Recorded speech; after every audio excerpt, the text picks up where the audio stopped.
the problems that we're talking about here, for better or worse, are, I think, much bigger than assimilation or integration. I'll use those terms interchangeably. I refuse to believe there's a difference.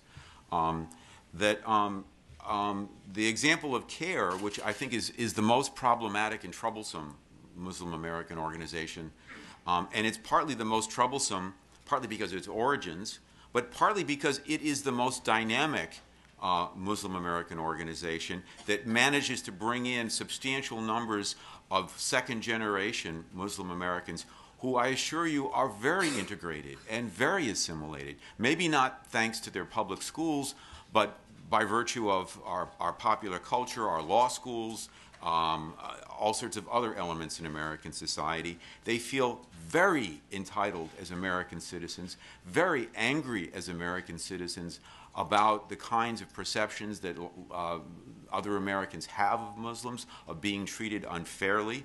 And this comes back to my point with Hillel. I'm not particularly preoccupied with Islamophobia per se.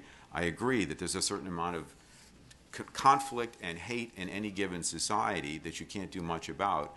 But there's something we can do about this, I think, and it's certainly we can observe that the impact of the kinds of things that get said and written about Muslims and have gotten said and written about Muslims since 9/11 fuel the anger of large numbers of Muslim American second-generation youth, often the best educated. I'm not concerned especially that that they're going to become terrorists. That's not my point, although some minuscule element will, unfortunately.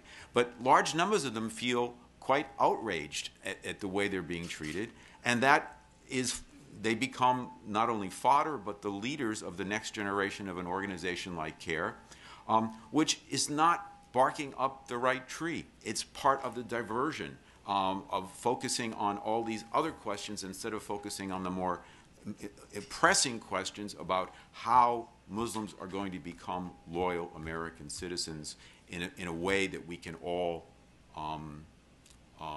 that will help us face the threats that we all inevitably face.